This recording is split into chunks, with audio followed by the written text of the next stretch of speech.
우리는 얼마 전 참 비극적인 뉴스 소식을 보고 들었습니다. 한 열흘 전쯤 되는 것 같은데 지난 11월 말에 홍콩 고층 아파트 단지에서 큰 불이 나서 최소 150여 명이 이미 숨졌고 아직도 30-40여 명이 실종 상태에 있다 하는 보도를 계속 보고 듣습니다. 그 실종하신 분들이 다 숨졌다면 거의 200명 정도가 숨진 엄청난 세계를 정말 비통하게 만든 큰 비극이지요. 이 아파트가 있는 지역은 중국 국경 쪽에 이제 좀 가까이 있는 곳이고 또 이 아파트가 있는 지역에 아주 아름다운 바닷가가 있는 지역이어서 홍콩에 있는 현지인들이 그 바다 산책이나 또 구경을 가는 그런 해안가이기도 합니다. 저도 거기에 살 때 가끔 가던 그런 바닷가였는데 이런 뉴스를 들으면서 마음이 참 많이 아팠습니다.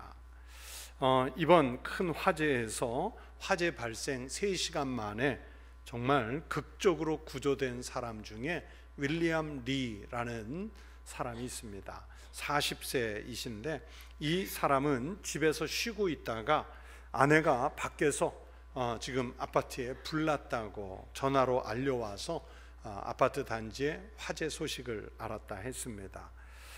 이미 그 연락을 받았을 때는 불이 아파트 전체를 덮어서 비상구로도 또는 로비로도 대피할 곳이 없었습니다.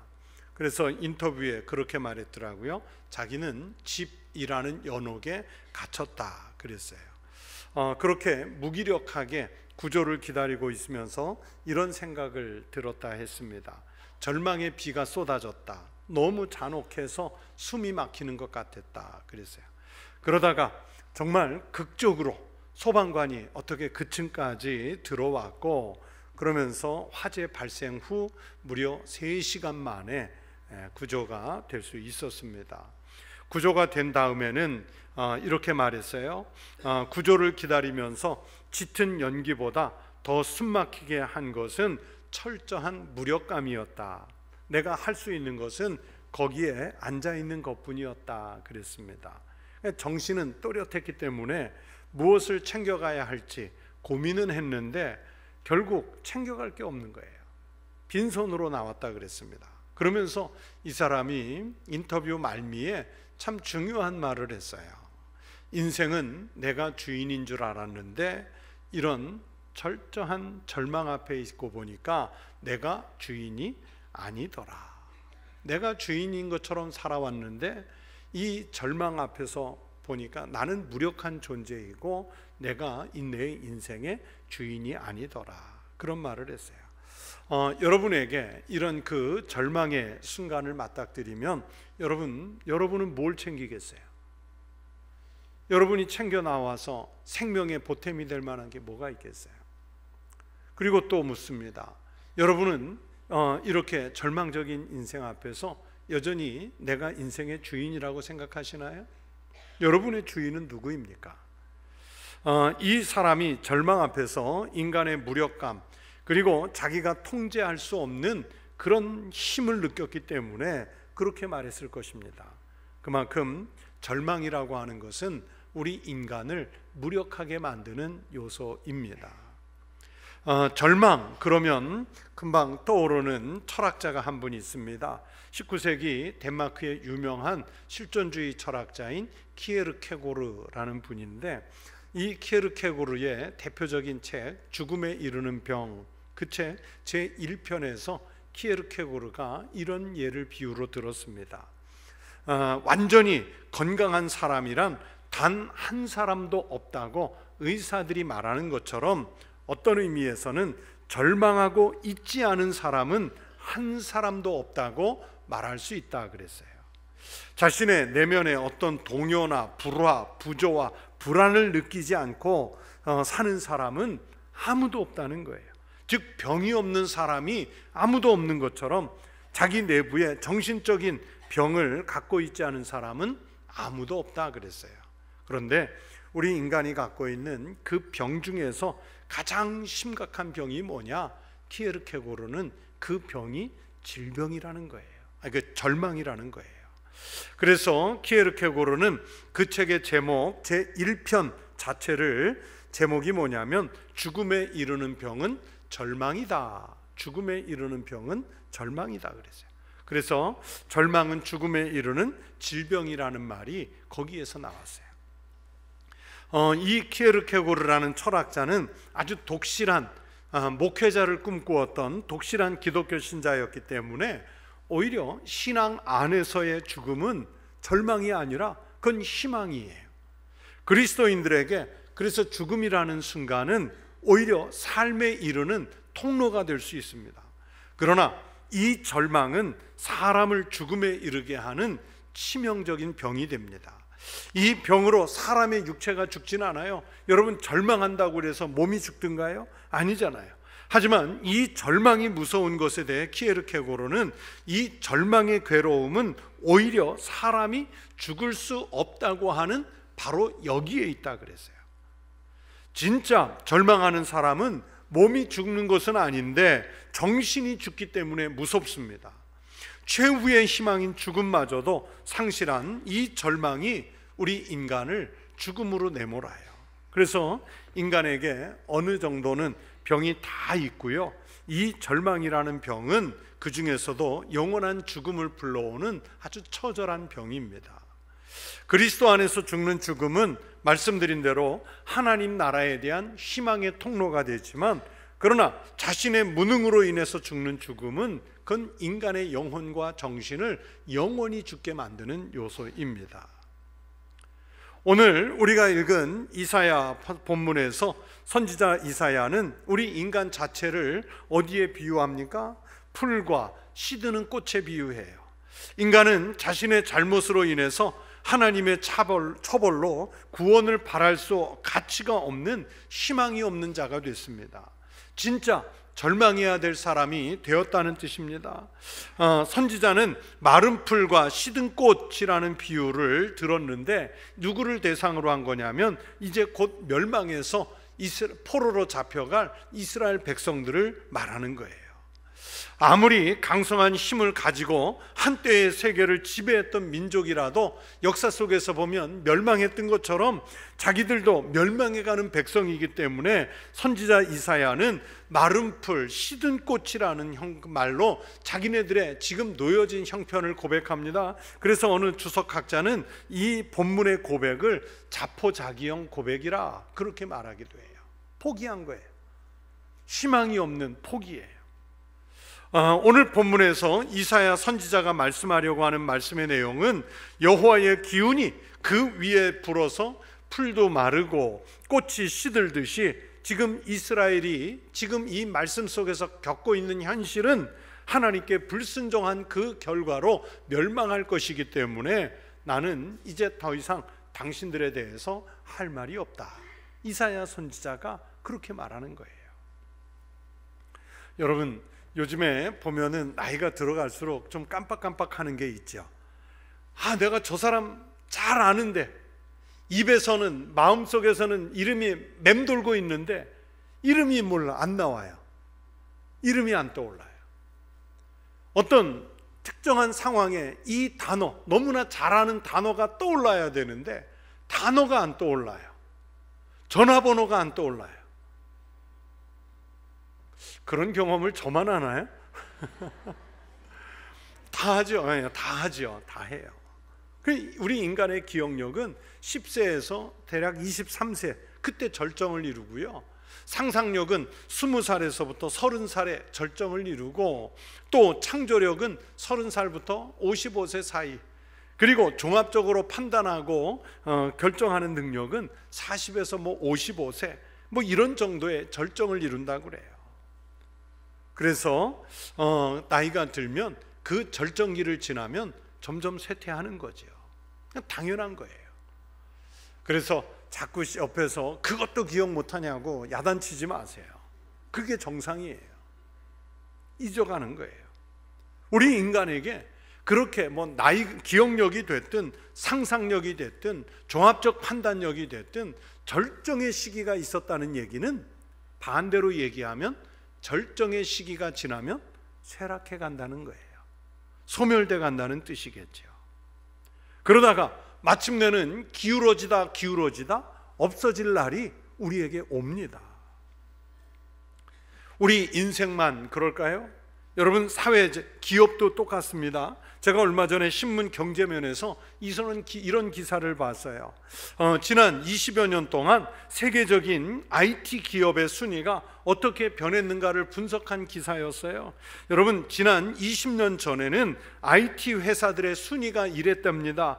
우리가 잘 아는 1위 마이크로소프트부터 시작해서 NTT 도코모, 인텔, IBM, 노키아, AT&T, 시스크 시스템스, 소니, 지멘스, 델, 이런 순서가 세계적인 기업의 순위였대요. 그런데 20년이 지나서 작년 2024년 연말을 기준으로 하면요, 어떻게 되느냐? 애플이 1위고 마이크로소프트, 구글, 아마존, 삼성전자, 틱톡, 베리존, 이런 사회 회사들이 최우선 상위에 차지를 하고 있어요. 10년 전, 20년 전에 그렇게 전 세계를 호령하던 그 대단한 기업들 가운데 몇 개 기업은 이미 추락했거나 심지어 아예 없어지기까지 했습니다. 그리고 세계를 기술로 선도하던 일본의 IT 기업들은요, 거의 20위권 안에 이름조차 없어요. 우리는 삼성도 있고 LG라도 있는데. 제가 이 신문 기사를 읽으면서 느낀 게 뭐였냐면, 1등을 달리던 이런 기업들이 한창 잘 나갈 때, 그렇게 큰 대제국을 이루었을 때 자기네들에게 이렇게 추락할 위기가 올 것이라고 상상이나 했겠습니까?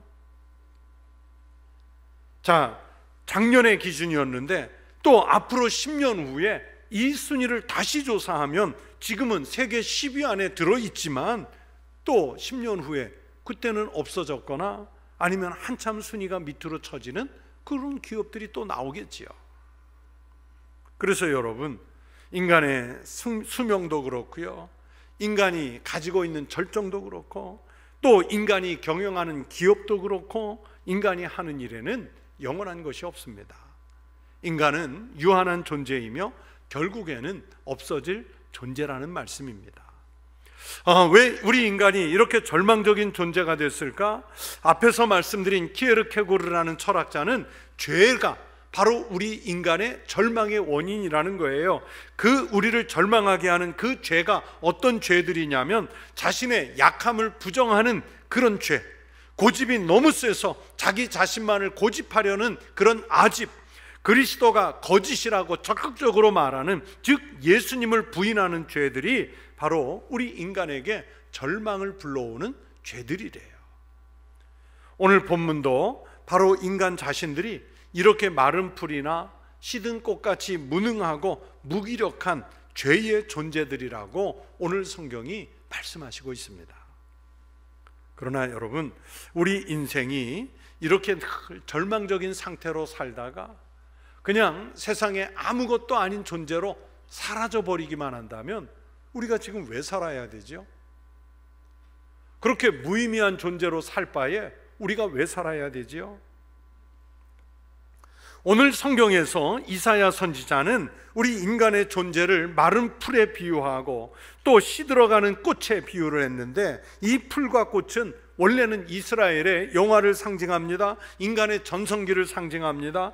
풀이 들판에 가득한 날이나 계절이 있는 것처럼 또 꽃이 멋지게 피어서 사람들에게 칭찬을 받고 감탄하게 하는 날이 있는 것처럼 우리 인간은 문명을 꽃피우기도 하고 업적을 하늘 높은 줄도 모르고 쌓는 날도 있습니다. 하지만 무너질 날이 있다는 것은 모르고 살아요. 죄로 인해서 무너지는 날이 있습니다. 풀이 마르는 날이 있고요, 꽃이 시드는 날이 있는 것이 당연한 것처럼 인간에게 우리가 쌓아놓은 그건 것이 아무것도 아닌 것처럼 무너지는 날이 있습니다.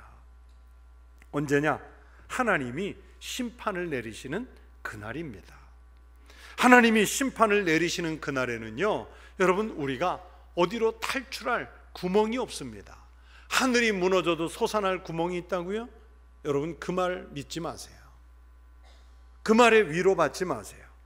하나님이 심판하시는 날에는요, 우리 중에 누구도 피할 곳이 없습니다. 인간이 죄로 인해서 받는 심판을 피할 곳이 없다는 것은 우리 인간의 무능함, 무기력함을 보여주는 절대적인 사실입니다.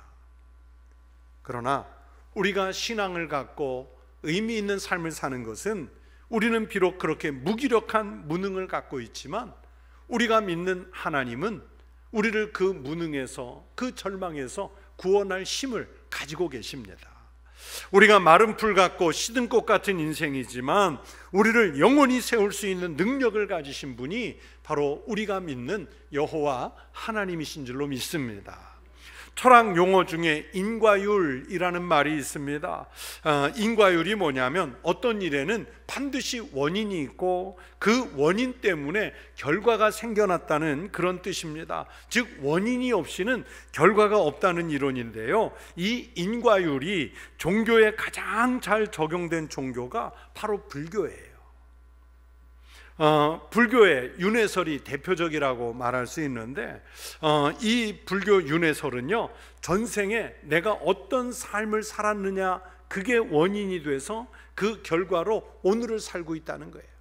또 오늘 이 지금 주어진 생을 어떻게 사느냐, 이게 원인이 돼서 여러분의 내생을 결정한다는 거예요.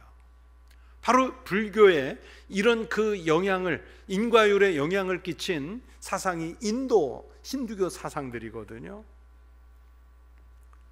그러나 꼭 불교가 아니어도요, 사람들은 이 인과관계에 아주 익숙합니다. 내가 선행을 하면 나중에 은총으로, 복으로 보상을 받을 것이고, 또 내가 죄를 지으면 심판을 받을 것이라는 그런 이야기들을 하는데, 이게 인과율이 적용된 거예요. 가끔 우리 교인들 중에 목사님, 주일 예배 빼먹고 놀러 갔다가 큰 사고가 났습니다, 그렇게 말하는 분들이 간혹 있어요. 그러면서 내 사고의 원인을 어디에서 찾아요? 주일 예배 빼먹은 데서 찾아요. 사실은 주일 예배 빼먹은 것 때문이 아니고 내가 신호를 위반했거나 아니면 과속을 했거나 아니면 전방주시에 태만했거나 아니면 뒷차가 실수해서 나를 들이받아서 난 사고일 수 있는데, 우리는 그 원인을 다른 데서 찾아보려고 하죠. 이 인과율대로 설명하면 사람이 죄를 짓고 인간이 하나님 앞에서 불순종한 것 때문에 타락하고 영원히 죽을 길에 이미 들어섰어요. 회복할 수가 없어요. 그러나 우리가 하나님을 믿으면서 은혜를 받는 것은 뭐냐면, 이 인과율, 원인과 결과로 우리의 인생이 끝나는 것이 아니라 이 원인과 결과 사이에 중간에 뭐가 하나 개입했는데, 그게 뭐냐면 바로 하나님의 은혜입니다. 은혜가 들어와 있어요. 그 은혜의 장치는 무엇이냐? 바로 하나님이신 독생자 예수 그리스도가 성육신에서 우리 역사 속에 들어오시는 것이고, 예수님께서 십자가를 지심으로써 우리의 죄를 속량할 수 있는 길을 열어주시는 사실입니다.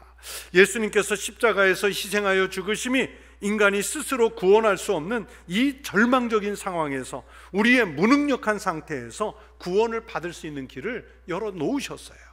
우리가 가지고 있는 절망의 벽을 예수님께서 깨트리셨습니다. 사도 바울은 에베소서 2장 14절에서 이 상황을 이렇게 말씀합니다. 그는 우리의 화평이신지라 둘로 하나를 만드사 원수된 것 곧 중간에 막힌 담을 뭐로 하셔요? 자기 육체로 오시고, 예수님 육체가 오셔서 우리에게 은혜를 주신 거예요. 우리가 절대로 스스로 할 수 없는 일을 예수님께서 하신 거예요. 그렇기 때문에 우리는 온전히 예수님께 맡긴 삶을 살아야 구원받을 수 있어요. 군대에 다녀온 남자분들은 이해할 수 있는데, 여러분, 그 남성들이 군대 가서 받는 훈련 중에 힘든 훈련 중에 하나가 유격훈련이라는 게 있어요. 유격훈련. 뭐 영화나 텔레비전 뭐 이런 드라마 같은 데서 보면 군인들이 막 밧줄 하나만 타고 절벽을 내려온다든지, 아니면 천길 낭떠러지 같은 곳에 계곡에 밧줄 하나 매어다 놓고 양쪽에 매놓고 그 줄에 의지해서 계곡을 건너간다든지, 아니면 정말 힘든 것 중에 하나가 뭐냐면요, 가스, 화생방, 그 가스가 가득한 그 꽉 막힌 방 안에 이제 밖에서 방독면을 쓰고 들어가요. 가스실이라고. 들어가서 방독면이 안 새고 잘 되는지 한번 테스트를 한 다음에 조교가 그러죠. 방독면 벗어 그래요. 그럼 방독면을 벗잖아요. 그러면 그 독한 가스가 막 눈, 코, 입으로 밀려 들어와요. 그러면 거기에서 그냥 그렇게 끝나는 게 아니라 이제 조교가 군가 준비 그래요. 그러면 군가를 부르면 막 눈물 쏟아지고 침은 입에서 흐르고 심지어 조금 약한 사람은요 막 코피가 터져요. 아마 7, 8명, 10명이 들어가면 반드시 2, 3명은 코피가 터져요. 이 가스가 너무 심하니까.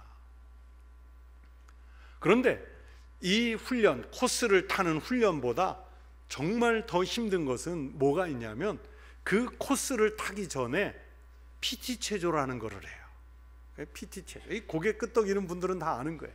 이게 얼마나 힘든지. 원래는 영어로 PT 체조가 피지컬 트레이닝의 그 첫 글자를 따서 PT 체조라고 하는데 이 군인들이 이 PT 체조가 얼마나 힘든지 그걸 우리는 한국어로서는 뭐라고 부르냐? 피똥 싸는 체조라고 그래요. 정말. 그래서 생각할 때는 아니 그냥 코스를 익숙하게 타는 훈련을 시켜야지 몸이 죽도록 왜 이렇게 체조를 시키나 그랬는데 어느 날 한 코스 앞에서 유격대장이 이런 말을 하는 거예요. 저는 그 말이 정말 은혜로웠어요. 너희들에게 왜 PT 체조를 시키는 줄 아나? 그러는 거예요. 그래서 속으로 나도 궁금합니다 그랬죠. 근데 이 PT 체조는 지금 너희들이 가지고 있는 힘을 빼는 작업이다 그러더라고요. 너희들의 몸과 정신에서 완전히 힘을 빼서 그 주어진 코스에 완전히 힘없이 적응을 하게, 그래야 여러분이 목숨을 보호받고 안전할 수 있기 때문에 시킨다는 거예요. 그 말을 듣고 나니까 확 이해가 됐어요. 그래서 제가 은혜로웠다고 그랬죠. 왜 은혜로웠냐면 맞다, 우리가 예수 믿는 것도 내 힘이 살아있을 때, 내 의지가 살아있을 때, 내가 뭔가를 하고자 할 때 그 내 힘으로 하면 우리는 계속 안 된다는 절망에 부딪힐 수밖에 없는데, 내가 완전히 빠져나가고 완전히 예수 그리스도가 우리에게 오신 그 힘에 의지해서 살 때, 그 신앙으로 살 때 우리가 구원이라고 하는 궁극의 목표에 도달할 수 있다는 그런 은혜를 제가 유격훈련장에서 받았어요. 오늘 본문 11절에서 그는 목자같이 양떼를 먹이시며 어린 양을 그 팔로 모아 품에 안으시며 젖먹이는 암컷들을 온순히 인도하시리로다 말씀했죠.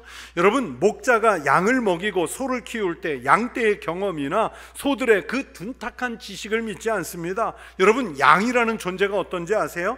양들은요, 할 수만 있으면 움직이지 않고 싶어 하고요, 한 자리에 편안하게 누워서 먹을 것 마실 것을 넉넉하게 제공받고 싶어 합니다. 그러나 목자가 만약에 그 양들이 하고 싶은 대로 그대로 놓아두면, 양들의 생각대로 하면요, 양들은 둔해지고 피부병에 걸리고 운동력이 떨어져서 그냥 병이 나서 죽습니다. 그래서 목자는 양들의 그런 성품을 따르는 것이 아니라 자기 판단에 따라 양에게 가장 좋은 길로 인도하는 거예요. 이걸 가장 잘 알았던 사람이 누구냐면 다윗이에요. 목동이었기 때문에. 다윗은 절망적인 인생을 살면서 자기는 참 무능력하고 무기력한 양과 같은 존재라는 것을 알았죠. 여호와가 누구보다도 자기를 가장 잘 파악하고 계시면서 가장 좋은 길로 인도하시는 하나님의 능력이심을 알았기 때문에 자기의 인생을 하나님께 전적으로 신뢰에 맡기잖아요. 여호와는 나의 목자시니 내게 부족함이 없으리로다. 하나님께 모든 것을 맡겼더니 보세요, 맑은 물가로 인도해 주시고 푸른 초장에 눕게 하시고 맹수들의 공격이 있을 때는 지팡이와 막대기를 펴서 보호해 주시고 또 스스로 헤쳐나갈 길이 없는 위험에서는 하나님이 돌보심으로 이기게 하신다는 것을 다윗은 알고 있었어요.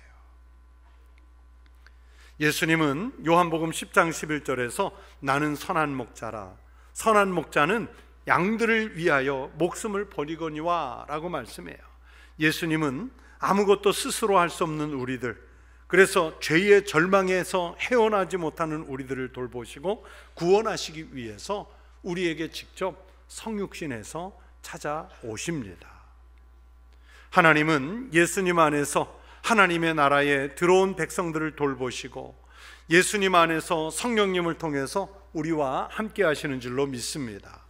예수님이 오신 것은요, 그 백성을 구하기 위한 구세주로만 오신 것이 아니에요. 구원하신 하나님의 백성들과 교제하기 위해서도 오셨어요.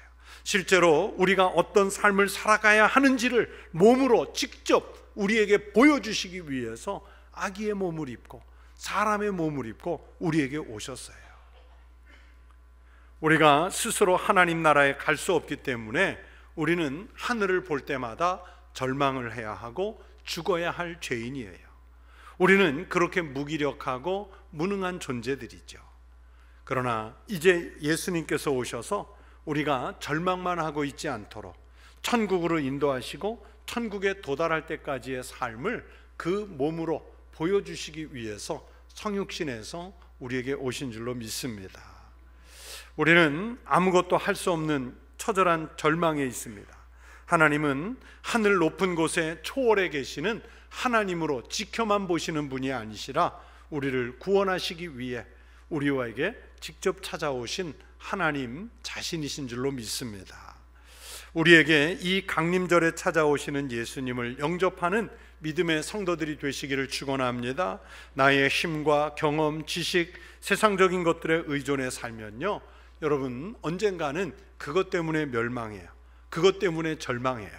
그리고 나중에는 하나님 천국 가는 문턱에서 정말 돌이킬 수 없는 후회를 하게 됩니다. 더 늦기 전에, 늦었다고 생각하기 전에 한시바삐 우리를 찾아오시는 하나님, 우리가 하지 못하는 방법, 가장 낮고 가장 겸손한 방법으로 우리를 구원하기 위해서 오시는 예수 그리스도를 영접하는 믿음의 성도들이 되시기를 축원합니다. 2025년 올해의 강림절에 예수 그리스도를 꼭 영접하시고 남은 여러분의 생애를 주님의 은혜 안에서 살기로 고백하는 믿음의 사람들이 되시기를 주의 이름으로 축원합니다. 기도하겠습니다. 하나님 아버지, 우리가 마른 풀 또는 시들어버린 꽃과 같은 인생으로 절망 가운데 빠져야 했지만 목자와 같이 독생자 예수 그리스도를 우리에게 보내주심으로 우리가 주님을 믿고 주님을 따라 살고자 했을 때 바로 거기에 영생의 소망이 있고 우리가 살아날 길이 있는 줄로 믿습니다.